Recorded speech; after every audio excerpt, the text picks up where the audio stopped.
साल 2023 अमेरिका में एक अनडिस्क्लोज लोकेशन पर दो फेडरल एजेंट्स एक रूटीन ऑपरेशन पर निकले थे।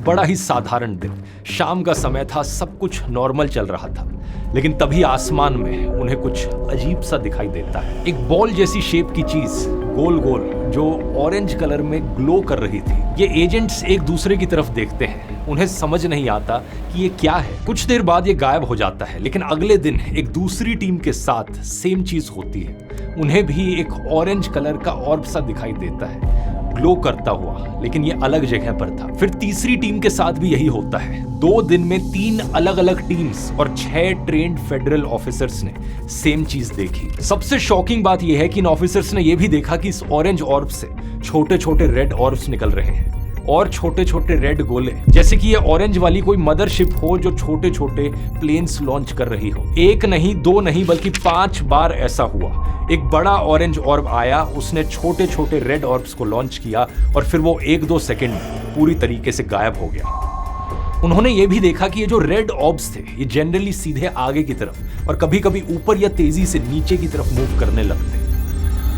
अब ये चीज दोस्तों अगर किसी रैंडम पागल इंसान ने कही होती तो उसे कंस्पिरेसी थ्योरी कहकर नकारा जा सकता था, लेकिन यहाँ पर ये अमेरिकन सरकार में काम करने वाले फेडरल एजेंट्स थे। इन्होंने यूएस गवर्नमेंट के सामने स्वॉन स्टेटमेंट दी कि एग्जैक्टली इन्होंने ऐसा ही होते हुए देखा था। और ये कहानी यहाँ खत्म नहीं होती, इस कहानी का सीक्वल 2 साल बाद आता है। 2025 में एक सीनियर इंटेलिजेंस ऑफिशियल अपने साथ कुछ ऑफिसर्स लेकर हेलीकॉप्टर से एग्जैक्टली उसी लोकेशन पर जाता है जहां 2023 में ये ऑर्ब्स दिखे थे, और उन्हें भी एक ऑर्ब दिखता है जो जमीन के थोड़ा ऊपर होवर कर रहा था। लेकिन जब हेलीकॉप्टर इसकी तरफ आगे बढ़ता है तो ये ऑर्ब 20 मील दूर चला जाता है अचानक से, इतनी स्पीड से कि हेलीकॉप्टर फॉलो ही नहीं कर पाता। और फिर इन्हें भी 4-5 ऑर्ब्स निकलते हुए दिखते हैं। 35 मिनट तक ये सब होता रहा और फिर सब शांत हो गया। ऐसे अनजान उड़ने वाले ऑब्जेक्ट्स को यूएफओस कहा जाता है। यूएफओ का full form unidentified flying object. लोग अक्सर इन्हें एलियन से एसोसिएट करते हैं, मानते हैं कि ये किसी बाहरी दुनिया के जीव की स्पेसशिप्स हैं। लेकिन यूएफओस का देखा जाना सिर्फ अमेरिका तक सीमित नहीं है। इस नक्शे को देखिए, 1947 न्यू मैक्सिको,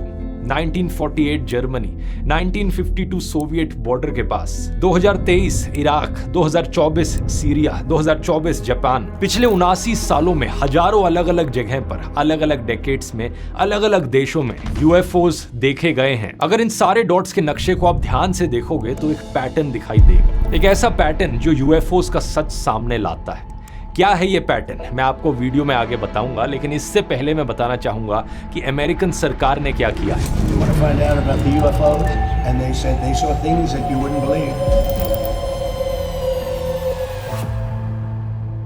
नमस्कार दोस्तों, 2023 का वो इंसिडेंट अगर कोई आइसोलेटेड इंसिडेंट होता तो शायद उसे इग्नोर किया जा सकता था, लेकिन यूएफओ फाइल्स में ऐसे कई सारे केसेस हैं जो फिजिक्स के बेसिक लॉज को चैलेंज करते हैं। 8 मई 2026 को यूएस डिपार्टमेंट ऑफ वॉर ने अपनी कई सारी यूएफओ की फाइलें पब्लिक के सामने लाकर रखी। ऐसी फाइलें जो इससे पहले क्लासिफाइड थी, सीक्रेट थी, और इनमें कई सारे फोटोज और वीडियोस भी शामिल हैं यूएफओस के।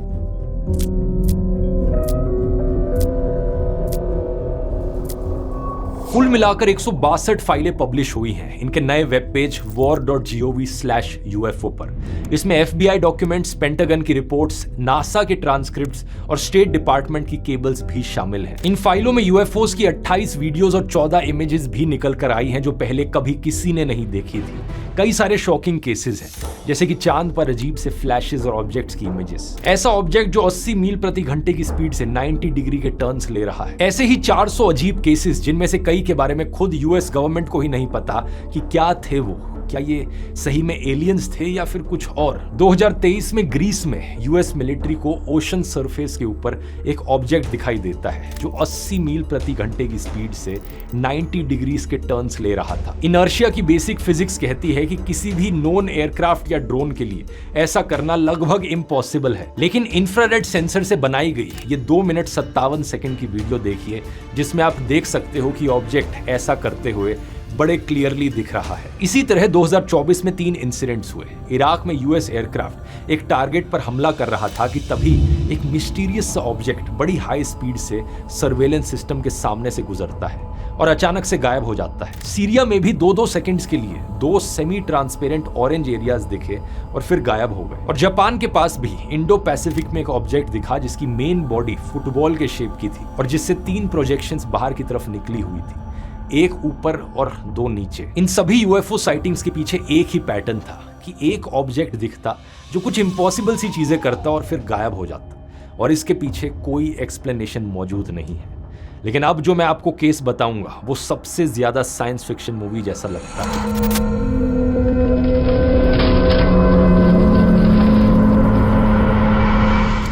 हालांकि आज के दिन कई सारी ऐसी टेक्नोलॉजीज हैं जो एक समय पर साइंस फिक्शन हुआ करती थी, लेकिन आज के दिन असलियत बन गई हैं। चाहे स्मार्टफोन्स हो, स्मार्ट ग्लासेस हो या फिर एआई।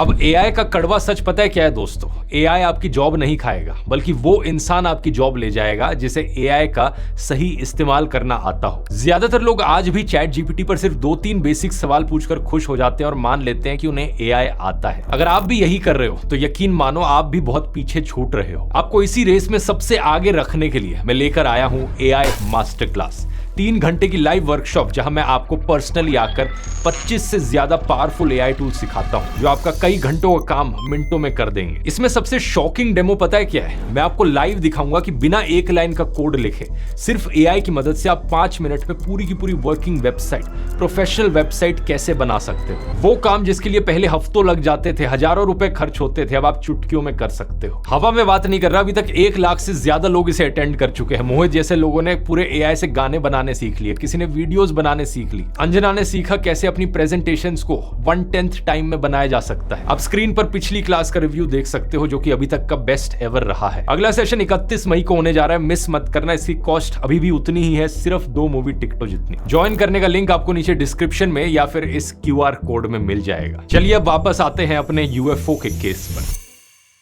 सितंबर 2023 यूएस की एक अनडिस्क्लोज लोकेशन पर लोगों को आसमान में एक ब्राइट लाइट के बीच एक मेटालिक सा ऑब्जेक्ट दिखाई दी। 130 से 195 फीट लंबा, एलिप्सॉइड शेप में, ओवल सी शेप का दिख रहा था और कुछ सेकंड्स के बाद ही यह ऑब्जेक्ट आसमान से गायब हो गया। जिन लोगों ने इसे देखा उन्होंने एफबीआई को इसके बारे में बताया और एफबीआई ने आई विटनेसेस की टेस्टिमनी के बेसिस पर इस ऑब्जेक्ट का एक स्केच बनाया, कुछ ऐसा सा दिखने वाला। ये किसी आर्टिस्ट की इमेजिनेशन नहीं है।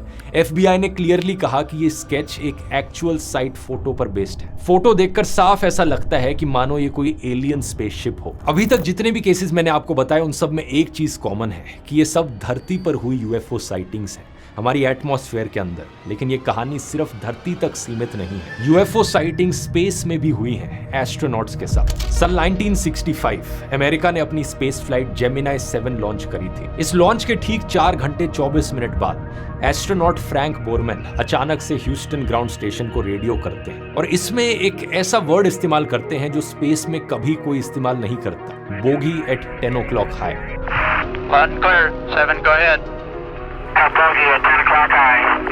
मिलिट्री की भाषा में बोगी का मतलब होता है एक अनआइडेंटिफाइड एयरक्राफ्ट या मिसाइल। ये वर्ड धरती पर वॉर्स में इस्तेमाल किया जाता है, लेकिन स्पेस में इसका इस्तेमाल का कोई मतलब बनता नहीं है। ग्राउंड स्टेशन ने बोरमैन से जवाब में पूछा कि क्या ये स्पेसक्राफ्ट का बूस्टर तो नहीं है, लेकिन बोरमैन ने कहा कि उनको बूस्टर अलग से दिख रहा है। उन्होंने दोबारा बोगी वर्ड का इस्तेमाल किया। Gemini 7, is that the booster or is that an actual sighting? We also have the booster inside. Understand you also have the booster inside, Roger. Okay, we have several, looks like the 3 up there, actual sighting. आप सोचोगे कि ये spacecraft का कोई टूटा हुआ piece, टुकड़ा या ऐसा कुछ होगा, लेकिन नहीं। बाद में एनालिसिस में भी कहा गया कि ये अनआइडेंटिफाइड ऑब्जेक्ट डेब्री और बूस्टर से अलग एक तीसरा ऑब्जेक्ट था। ये पहली बार था कि स्पेस में एक यूएफओ देखा गया हो, लेकिन आखिरी बार नहीं। यूएफओ फाइल्स की सबसे शॉकिंग रेवलेशंस हमें मून मिशन से जुड़ी हुई फाइलों में देखने को मिलती हैं। साल 1972 अपोलो 17 मिशन चांद पर भेजा गया ये आखिरी क्रूड मिशन था अभी तक। इसी मिशन के दौरान ली गई एक फोटो में चांद के थोड़ा सा ऊपर एक ट्रायंगुलर फॉर्मेशन में 3 डॉट्स क्लियरली दिख रहे हैं। किसी को नहीं पता कि ये क्या है। अमेरिकन गवर्नमेंट की नई प्रिलिमिनरी एनालिसिस कहती है कि ये फिजिकल ऑब्जेक्ट्स हो सकते हैं। मतलब 54 साल बाद अमेरिकन सरकार कह रही है कि उस फोटो में फिजिकल ऑब्जेक्ट्स हो सकते हैं, लेकिन क्या थे वो फिजिकल ऑब्जेक्ट्स? कोई जवाब नहीं है इसका। सन 1969 में अपोलो 11 मिशन के दौरान भी चांद पर कदम रखने वाले दूसरे इंसान बज ऑल्ड्रिन ने बताया कि चांद पर दूसरी रात जब सब लाइट्स बंद थी और वो सोने की कोशिश कर रहे थे, तभी उन्हें केबिन के अंदर लाइट्स फ्लैश होती हुई दिखी। बाद में उन्हें एक चांद के ऊपर एक बड़ा सा चमकता हुआ लाइट सोर्स भी दिखा, जिसके बारे में उनका मानना था कि ये लेजर लाइट हो सकती है। This illumination that was moving with respect to the stars. There's a light out there that's following us. लेकिन ऐसी लेजर लाइट चांद तक कैसे पहुंची, और वो भी 1969 में? ये सुनने में ही इम्पॉसिबल लगता है। अपोलो 12 मिशन के दौरान भी लैंडिंग साइट से स्पेस में ऐसे कई अनयूजुअल लाइट फ्लैशेस और पार्टिकल्स दिखे, जिन्हें एक्सप्लेन कर पाना मुश्किल था। तो सोच कर देखो दोस्तों, चाहे स्पेस हो या धरती, कई जगहों पर बार बार यूएफओ साइटिंग्स हुए हैं। जाहिर सी बात है, सवाल उठता है कि क्या ये सही में एलियंस के साइन है?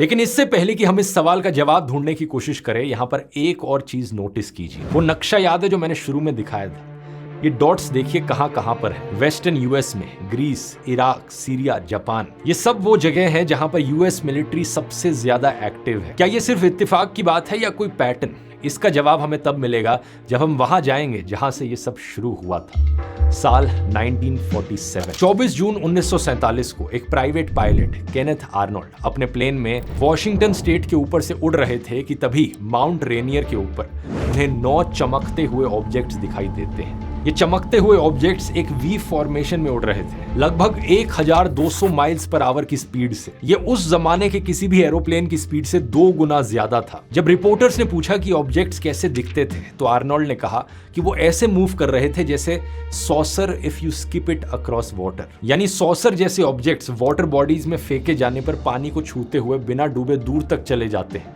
ठीक वैसे ही ये ऑब्जेक्ट्स उड़ रहे थे। आर्नोल्ड यहां पर इन ऑब्जेक्ट्स की मूवमेंट डिस्क्राइब कर रहे थे, शेप नहीं। लेकिन अखबारों ने इसे गलत समझ लिया और हेडलाइंस बना दी, फ्लाइंग सॉसर्स। आपने भी ये शब्द कभी ना कभी सुना होगा। इस एक टर्म ने पूरी दुनिया की वोकैबुलरी बदल दी। Flying saucers? Flying saucers. A flying saucer mystery. लोगों के मन में इन 2 शब्दों का मतलब बैठ गया, यूएफओज और एलियंस, और यहां से एक पूरे कल्चरल फिनोमेना का जन्म हुआ। लेकिन असली तूफान तो 2 हफ्ते बाद आने वाला था। न्यू मैक्सिको का एक छोटा सा शहर रॉजवेल, यहाँ के एक किसान W मैकब्रेजल, इन्हें अपने खेत में एक अजीब सा टूटा हुआ टुकड़ा मिलता है। इसमें टिन फॉयल, रबर स्ट्रिप्स और कुछ ऐसा मटेरियल था जो इन्होंने पहले कभी नहीं देखा था। पहले कुछ दिन तो ब्रेजल कुछ नहीं करते, लेकिन जब आर्नोल्ड की फ्लाइंग सॉसर्स वाली खबर हर जगह आने लगी तो उन्हें लगा कि शायद ये इससे कनेक्टेड हो सकते हैं। तो वो जुलाई 1947 में डेबरी लेकर रॉजवेल के शेरिफ के पास जाते हैं। शेरिफ रॉजवेल आर्मी एयरफील्ड को कांटेक्ट करते हैं और फिर 8 जुलाई 1947 को कुछ बड़ा एक्स्ट्रा ऑर्डिनरी होता है। ये आर्मी एयरफील्ड अपनी प्रेस रिलीज में जारी करती है कि उनके पास एक फ्लाइंग डिस्क है, और ये हेडलाइन दुनिया भर में फैल जाती है कि देखो, यूएस आर्मी कह रही है उन्होंने एक फ्लाइंग सॉसर ढूंढ निकाला है, उन्होंने एक फ्लाइंग सॉसर को कैप्चर कर लिया है। लेकिन अगले ही दिन मिलिट्री एक कंप्लीट यू टर्न ले लेती है और कहती है कि एक्चुअली में ये तो एक वेदर बैलून था। इस दूसरी खबर को कोई नोटिस नहीं करता। पहले आर्नोल्ड, फिर रॉजवेल, ये ग्लोबल हिस्टेरिया फैल चुका था। अमेरिका, बेल्जियम, रशिया, जापान, हर जगह से यूएफओ देखे जाने के केसेस सामने आने लगे। 1947 के आखिरी 6 महीनों में 300 से ज्यादा यूएफओ साइटिंग से केसेस है। कई लोगों ने तो एलियन बॉडीज तक देखने का दावा किया। 1952 में वॉशिंगटन डीसी के ऊपर हफ्तों तक अनएक्सप्लेन्ड ऑब्जेक्ट्स दिखते रहे।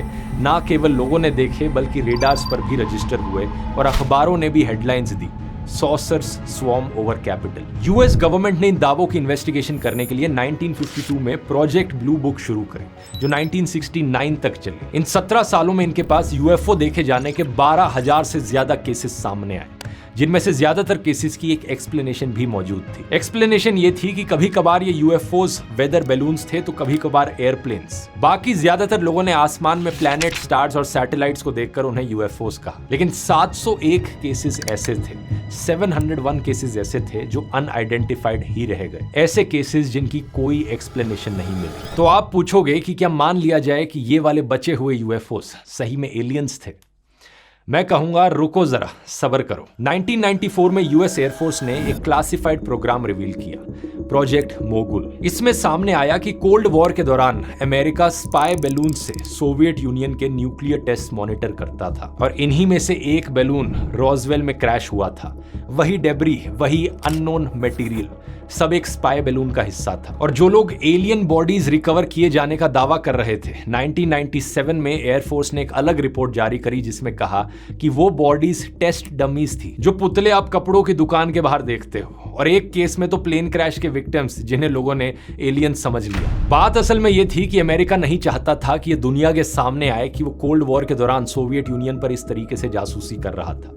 अगर ये चीज सामने आ जाती तो इंटरनेशनल क्राइसिस खड़ी हो सकती थी। इसलिए अमेरिका की सरकार ने लोगों को सच बताने की जगह इस झूठे भ्रम पर यकीन करते रहने दिया कि लोगों को मानते रहने दो भाई एलियंस हैं यहाँ पर, कम से कम हमारे यूएस मिलिट्री के सीक्रेट्स तो एक्सपोज नहीं होंगे। और ऐसा करने से इन्हें बोनस ये मिला कि यूएफओस की आड़ में अमेरिका अपने एडवांस्ड मिलिट्री एयरक्राफ्ट्स की टेस्टिंग करा सकता था और लोग उन्हें यूएफओ समझते रहते। यही वो पैटर्न है दोस्तों जिसकी मैंने वीडियो के शुरू में बात करी थी। अब देखिए ये सारी चीजें कनेक्ट कैसे होती हैं। 1950s और 60s में सबसे ज्यादा यूएफओस कहां दिख रहे थे? अमेरिका, सोवियत यूनियन और जर्मनी जैसी जगहों पर, जो कोल्ड वॉर के हॉटस्पॉट्स थे, जहां यूएस मिलिट्री सबसे ज्यादा एक्टिव थी। और अब रीसेंट केसेस को देखिए, आज के दिन पिछले 3-4 सालों में यूएफओ सबसे ज्यादा कहां दिख रहे हैं? इराक, सीरिया, खासकर स्ट्रेट ऑफ हॉर्मुज के आसपास, वो जगहें जहां पर अमेरिका ने सबसे ज्यादा अपनी मिलिट्री प्रेजेंस बढ़ा रखी है, जहां पर उन्होंने अभी तक के सबसे एडवांस्ड मॉनिटरिंग सिस्टम्स डिप्लॉय किए हैं। यानी यूएफओज हमेशा वहीं दिखते हैं जहां यूएस मिलिट्री होती है। वो कहते हैं ना कि फिल्मों में हमेशा ये एलियंस आकर न्यूयॉर्क पर ही हमला क्यों करते हैं? ऐसे ही मैं सवाल पूछना चाहूंगा कि ये एलियंस हमेशा यूएस मिलिट्री के बेसिस को ही विजिट करने क्यों आते हैं? इसको लेकर 2 एक्सप्लेनेशंस हैं। पहली ये है कि ये यूएफओस अमेरिका के खुद के ही स्पाई प्लेन्स और स्पाई बैलून्स हैं। ये वो एडवांस्ड मिलिट्री इक्विपमेंट है अमेरिका की जो दुनिया से छुपाई जा रही है। The Pentagon has released UFO files, 28 videos. इसलिए अमेरिका यूएफओस की खबर चलने देता है और ना ही उन्हें वेरीफाई करता है, ना ही डिनाई करता है। CIA खुद यूएफओस की थ्योरीज फैलाता है ताकि एडवांस्ड मिलिट्री एयरक्राफ्ट्स को टेस्ट किया जा सके,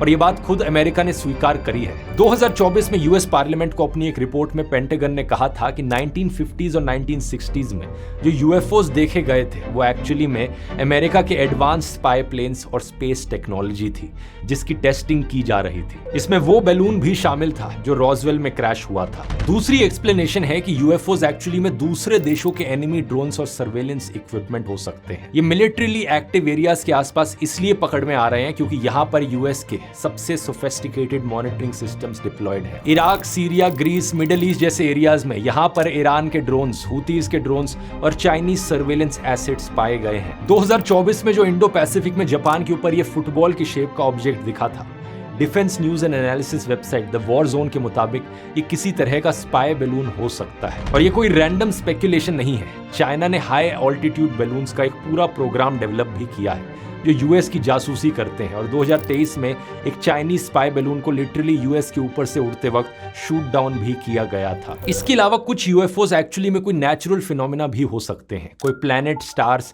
या कोई रिफ्लेक्शन या फिर सैटेलाइट जिनके बारे में लोगों को नहीं पता। लेकिन अब आप पूछोगे कि ये तो धरती पर हुए यूएफओ इवेंट्स की एक्सप्लेनेशन हो गई, उन यूएफओस का क्या जो स्पेस में देखे गए? वो लाइट फ्लैशेस जो मून मिशंस के दौरान एस्ट्रोनॉट्स को केबिन के अंदर दिखी थी, इन्हें लेकर खुद नील आर्मस्ट्रांग का कहना है कि ये सनलाइट हो सकती है जो विंडो कवर से लीक हो रही थी, या फिर ये किसी तरीके के एटॉमिक पार्टिकल्स हो सकते हैं। ये मत भूलिए कि स्पेस में भी बहुत सारे नेचुरल फिनोमेनास होते रहते हैं। कई सारे अलग अलग टाइप के पार्टिकल्स मौजूद हैं, रेडिएशन मौजूद है। लेजर जैसी लाइट को लेकर बज ऑल्ड्रिन ने खुद कहा था कि अर्थ की किसी स्मूथ लेक से सन का रिफ्लेक्शन हो सकता है। अब ध्यान दीजिए, मैं यहाँ पर हो सकता है कह रहा हूँ क्योंकि कुछ गिने चुने केसेस ऐसे हैं दोस्तों जिनकी जेन्युइनली कोई एक्सप्लेनेशन मौजूद नहीं है। जैसे कि अपोलो मिशंस के दौरान देखे गए वो 3 डॉट्स, या चांद के ऊपर दिखे वो लाइट फ्लैशेस, ग्रीस के ऊपर ये अनआइडेंटिफाइड ऑब्जेक्ट जो 80 मील प्रति घंटे की स्पीड से 90 डिग्रीज के टर्न्स ले रहा है, या फिर जेमिनाई 7 के क्रू को दिखा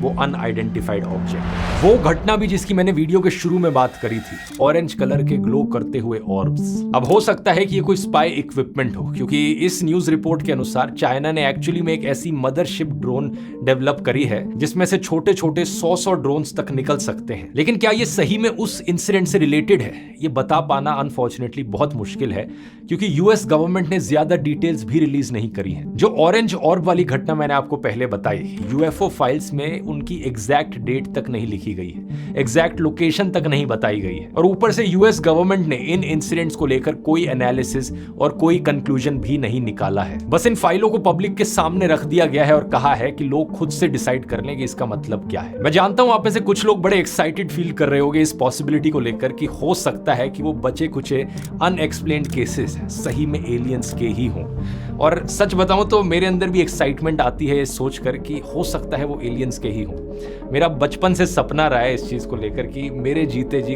कोई ना कोई एलियंस के होने का प्रूफ मिल जाए, और मैं सही में मानता हूं कि एलियंस एग्जिस्ट करते हैं।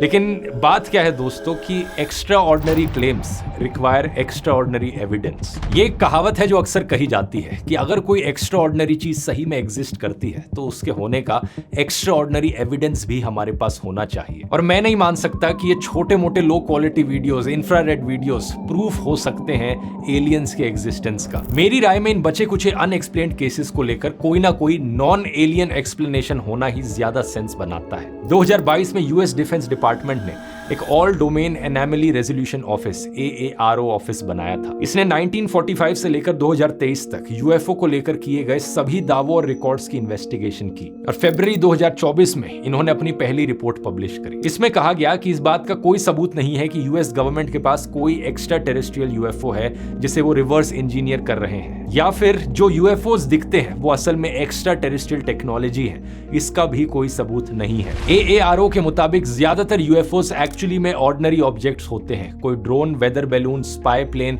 सैटेलाइट, रॉकेट्स या प्लैनेट्स जिसे लोग यूएफओ समझ लेते हैं। नासा का भी कहना है कि इस बात का कोई प्रूफ नहीं है कि यूएफओस किसी दूसरी दुनिया से आए ऑब्जेक्ट्स हैं। AARO के फॉर्मर चीफ ने तो ये तक कहा कि ये यूएफओ फाइल्स जो अभी रिलीज हुई हैं, बिना किसी एनालिसिस या कॉन्टेक्स्ट के इन्हें पब्लिक में जारी करना स्पेक्यूलेशन, कंस्पिरेसी और स्यूडो साइंस को ही ज्यादा फ्यूल करेगा।